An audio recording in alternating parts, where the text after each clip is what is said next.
So today on this gorgeous May Saturday, lovely warm sunny day, we've got a bit of a break from racing now on the streetstock 125, so I took the opportunity to replace and clean out the oil filter gauge, which involves taking off the cover on this side. So I've had to drain the water, disconnect 3 pipes, disconnect the clutch cable mechanism, drain the engine oil, which is drain plug is obviously underneath, which you can just see there.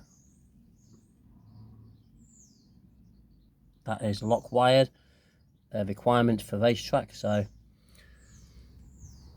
yeah, I'm taking out all these 8mm bolts all the way around, and then the cover comes off and the oil filter gauge sort of sits somewhere down here inside the engine, and it's like a little disc that you just slide out, clean up or replace and put back in. This is something that you do have to keep an eye on, because if it blocks up, well, you can have a real problem with oil starvation in the engine, which can be catastrophic. So I've done that. That's probably something you probably need to do a couple of times a season.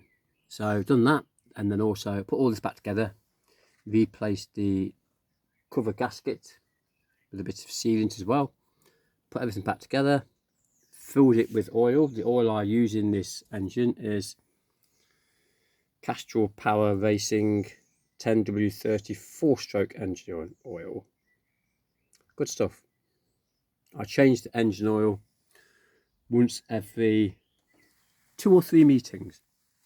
It is important to keep these engines performing at their best and for reliability, so changing the engine oil every 2 or 3 meetings will certainly aid that.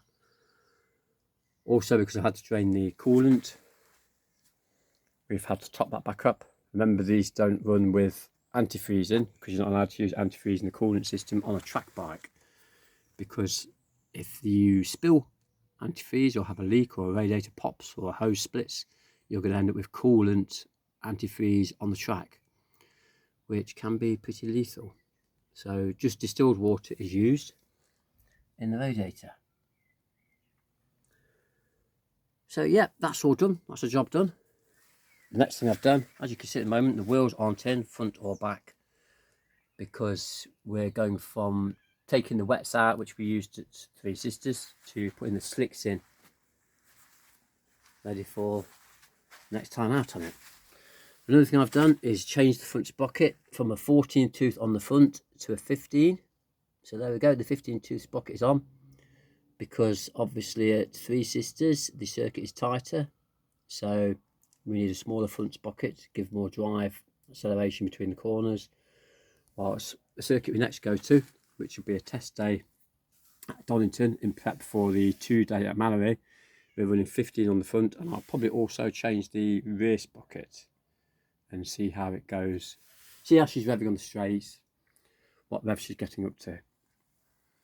Apart from that, there isn't really anything else to do to it. She will be good to go.